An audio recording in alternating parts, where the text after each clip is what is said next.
que yo creo que a todos nos llegó alguna vez, y es de la misericordia. ¿Te llegó la misericordia de Dios? ¿Te llegó de verdad? ¿O solamente la has escuchado? Te llegó la misericordia de Dios. Pues vamos a hablar de la misericordia como un favor inmerecido. Pero cuando hablamos de misericordia, a veces, si yo dijera, por ejemplo, dame un ejemplo de alguien que usó de misericordia, ¿a ti quién te viene? Jesús, el primero. El buen samaritano. Otro, David.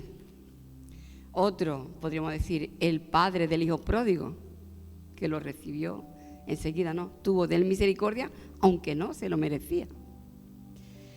Pues en esta tarde os voy a contar la historia de un pueblo que recibió misericordia, pero luego también tuvo misericordia. Por eso creo que va a ser un ejemplo para nosotros. Y es la ciudad de Jabes de Galaad. El otro día buscando a Jabes, el famoso Jabes, por la oración de Jabes, y claro, como no me acordaba dónde era, lo busco en la concordancia, y entonces veo el otro Jabes, Jabes de Galaad. Y leí su historia y me conmovió, ¿no? Y quería compartirla con vosotros. En Primera de Corintios, no puede estar en Corintios. Primera de Crónicas, capítulo 4.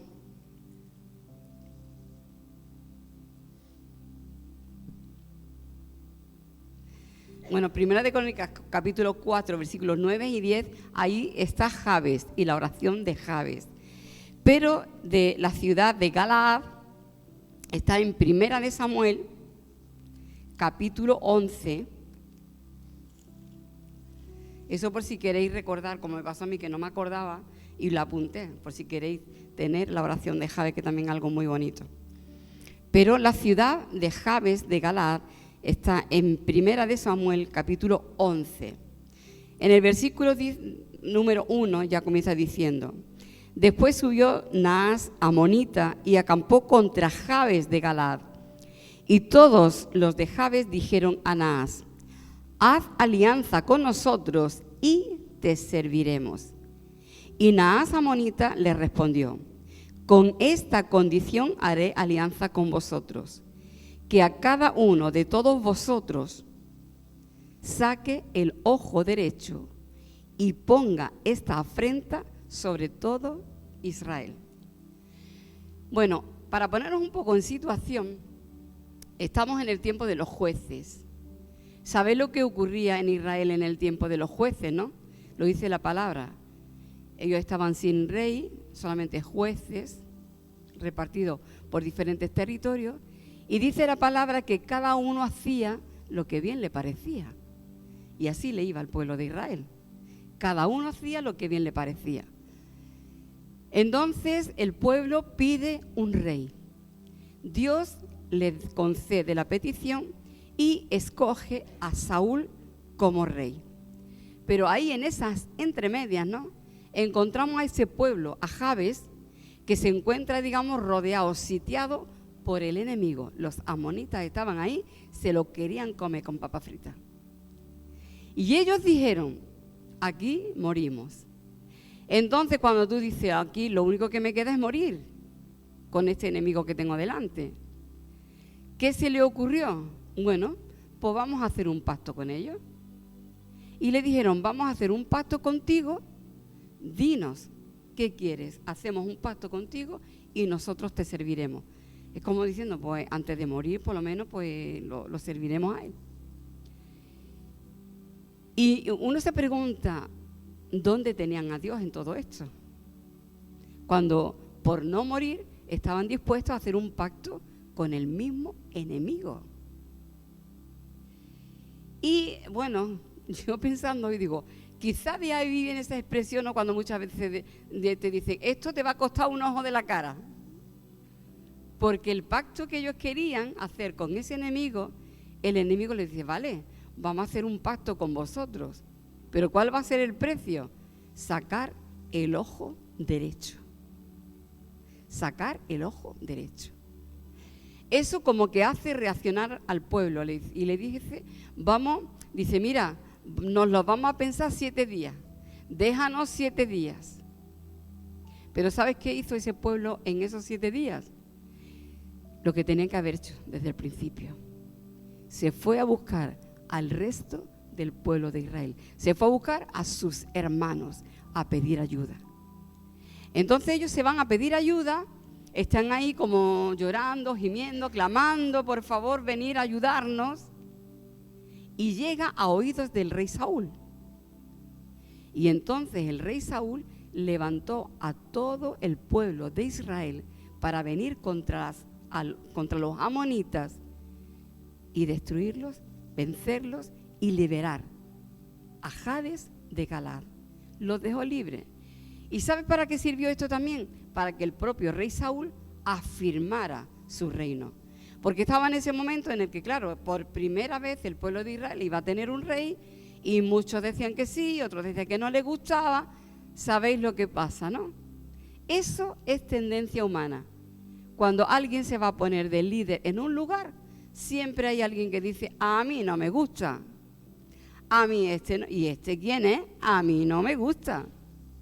Siempre la tendencia humana es a criticar, a juzgar a cualquier persona que se pone en autoridad. Como yo tenga que obedecer a nadie, tú dices, ya, rebeldía contra esa persona. Es algo innato en nosotros, en nuestra naturaleza pecaminosa. ¿Qué tenemos que hacer nosotros?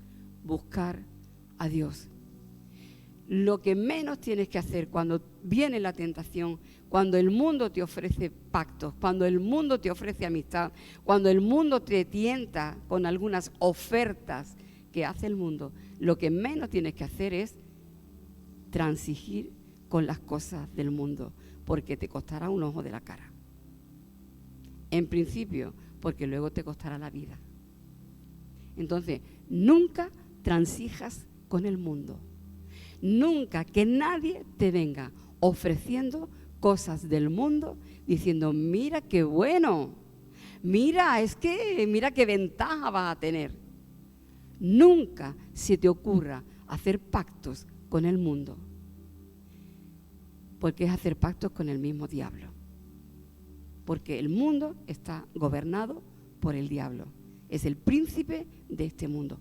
Así que ningún pacto con el mundo. No transijas, no pierdas tu ojo derecho.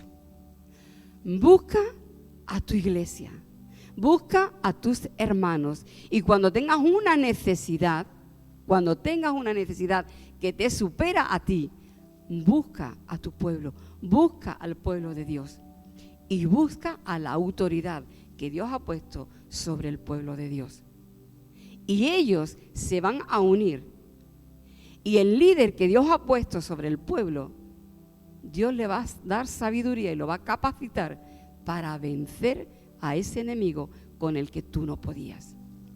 Lo mejor que tú puedes hacer ante cualquier situación no es buscar ayuda fuera, busca ayuda dentro, en los tuyos, en tu líder, en tu pastor, en tu pastora, porque ellos son los que tienen la sabiduría de Dios para darte la victoria, para llevarte a vencer a ese enemigo con el que tú solo no podías. Amén. Pues el pueblo venció. El rey que Dios había puesto, el rey que Dios había elegido, le ayudó a vencer a ese enemigo. Pero pasa el tiempo, todos conocemos la historia del rey Saúl. El rey Saúl tuvo un buen comienzo, lo hizo bien, fenomenal, hasta que llegó un momento en que, llevado por el orgullo, por la arrogancia, cuando ya se le subió el título a la cabeza y dejó a Dios a un lado y empezó a hacer las cosas a su manera. Dios lo desechó por desobediencia. Dios lo desechó. Todos conocemos la historia. Dios eligió a David y Saúl todavía se pone más rebelde, más tozudo, con más malas ideas y se vuelve contra David. Intenta matarlo, intenta quitarlo de en medio. O sea, se vuelve totalmente fuera de la voluntad de Dios, ¿no? ¿Cuál fue su final? Cuando alguien, y a lo mejor tú has vivido momentos buenos.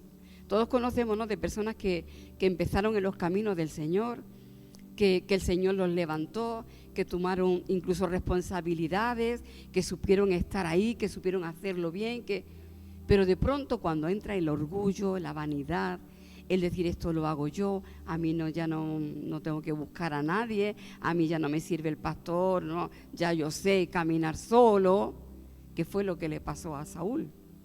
No esperó al sacerdote, hizo las cosas por su cuenta. Y su final fue desastroso.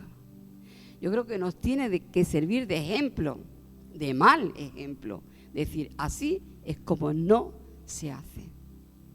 Y desgraciadamente hemos visto a muchos hermanos que empezaron muy bien, que realmente tenían promesa de Dios, que tenían ministerios de parte de Dios, que realmente pero en cuanto intentaron caminar solo, fuera de la voluntad de Dios, fuera de la autoridad que Dios ha puesto sobre la iglesia, los vimos caer en pecado.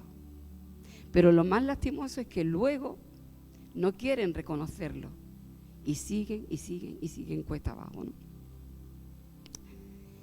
Y su final fue desastroso, fue vencido en una batalla. ¿Pero por qué cuento todo esto? Para que veáis que Saúl era alguien que realmente llegó a ser alguien indigno, que no se merecía nada. Pero quiero que veáis lo que hizo este pueblo de Jabes. En 2 de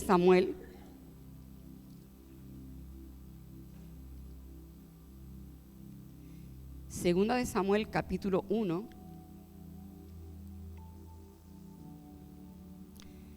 Segunda de Samuel, capítulo 2 y versículo 4. Ya Saúl había muerto, David se proclama rey de Judá y en el versículo 4 dice, y vinieron los varones de Judá y ungieron allí a David por rey sobre la casa de Judá.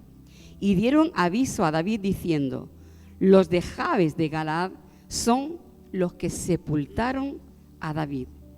Entonces envió David mensajero a los de Jabes de Galaad diciéndoles, benditos seáis vosotros de Jehová, que habéis hecho esta misericordia con vuestro Señor, con Saúl, dándole sepultura. ¿Por qué digo esto? Porque ellos supieron usar misericordia. Quizá este pueblo, habiendo recibido tanta misericordia, tanto favor, diciendo nosotros que estábamos ahí por nuestra cuenta, que no queríamos saber nada ni de rey ni de nadie, que queríamos, y luego tuvimos, cuando nos vimos entre la espada y la pared, tuvimos que recurrir al resto del pueblo, tuvimos que buscar ayuda, y el rey vino y nos ayudó, nos liberó. Y aun cuando cayó ese rey, pero luego ellos supieron usar misericordia. Y hasta el propio rey David, con todo lo que Saúl le había hecho pasar, los bendijo. Y le dijo, benditos seáis vosotros que habéis usado de esta misericordia, dando sepultura a Saúl. Porque aun David, recibiendo amenazas y siendo tratado de la forma que fue tratado por Saúl, nunca levantó su mano contra el ungido de Jehová. ¿Por qué digo esto? Porque tenemos que ser misericordiosos. Nosotros que hemos alcanzado misericordia, tenemos que ser misericordiosos. Y ser misericordiosos no quiere decir usar ser buenos con los que son buenos con nosotros. Ser misericordiosos significa tener favor o dar favor incluso a aquellos que no se lo merecen. Eso es misericordia. Eso es verdadera misericordia. Hacer bien con aquellos que no se lo merecen. Saúl no se lo merecía. Pero es que aún Jabes, en principio, tampoco se merecía que Israel hubiera ido a ayudarlo. Porque lo primero que hicieron es querer hacer pacto con el enemigo. Lo que pasa es que la oferta no les gustó. Y dice, bueno, ya esta oferta no me gusta. Ahora sí me voy a buscar a mi hermano. ¿Entendéis? Todos nosotros necesitamos recibir misericordia. Todos, desde el primero hasta el último. Por eso pregunté al principio, ¿has conocido la misericordia? ¿La has conocido? Yo estoy segura de que has conocido la misericordia. Porque si tú estás aquí, antes era un pecador igual que yo, una pecadora igual que yo. Pero ahora puedes estar aquí, como decía el pastor, te puedes acercar al trono de la misericordia de Dios. Te puedes acercar. Tú sabes lo que es que alguien haya tenido misericordia contigo, que alguien te haya perdonado, que alguien haya hecho bien contigo a pesar de todos los males y todas las barbaridades que tú has hecho, que yo he hecho. Alguien hizo misericordia contigo. Dios hizo misericordia contigo. Jesús tuvo misericordia de ti. Te sacó del fango de este mundo y te ha traído aquí a su presencia. Pero ahora que nos toca a nosotros usar esa misericordia. ¿Y con quién? Con nuestros hermanos, por supuesto. Con los que nos aman, por supuesto. Pero la verdadera misericordia que tenemos que tener es con quien no se lo merece. Con quien no se lo merece. Hay un dicho, una frase de estas de sobrecito de azúcar, que dice, el que menos ama es el que más necesita amor. Si una persona no sabe amar, es la persona que más necesita ser amada. Porque no ama porque no sabe amar, porque nunca lo ha recibido. Tiene que aprender lo que es el amor para luego poder darlo. Si tú has recibido misericordia, ahora te toca a ti mostrarle a otros esa misericordia para que aprendan como aprendió Jabes y luego ellos también sepan usar de misericordia. Y esto es lo que el Señor en esta noche quiere decirte. Sed misericordiosos. Además es una de las bienaventuranzas. Ser misericordiosos. Y sobre todo tener misericordia con aquellos que no conocen al Señor. A veces miramos la televisión, miramos a los gobernantes, miramos a los que defraudan, miramos a tanta gente y lo único que hacemos es criticar, es murmurar, es quejarnos. Hay que ver lo que nos roban, hay que ver lo que... Eso lo hace el mundo también. Pero la iglesia tiene que marcar la diferencia. Y la iglesia lo que tiene que hacer es comenzar a orar. Orar primero por la iglesia, orar por los líderes de la iglesia, por los pastores, que el Señor los ayude a gobernar bien, a pastorear bien, a liderar bien, a ser responsables en esa responsabilidad que Dios le ha dado. Pero también hacer misericordia con los de afuera, con los que no se lo merecen, con los que no conocen al Señor. Y como no le conocen, no saben hacer lo bueno. A ver, si fallamos nosotros, si cometemos errores nosotros conociendo al Señor, ¿qué vamos a esperar del mundo que no conoce a Dios? ¿Que sean más buenos que nosotros? El mundo necesita ejemplos, testimonios de lo que es ser una persona misericordiosa. Seguro que aquel samaritano cuando atendió, ¿no?, a aquel hombre, seguramente ese hombre se fue totalmente transformado y luego aprendió a hacer misericordia con otros porque la había recibido. Pues tú, al empezar este mensaje, Tú dijiste que conocías la misericordia y que habías recibido misericordia. Ahora el mensaje es, tú ahora tienes que ir y dar misericordia, sobre todo al que no se la merece, porque no la conoce. Tú se la tienes que dar a conocer. Amén. Señor le bendiga.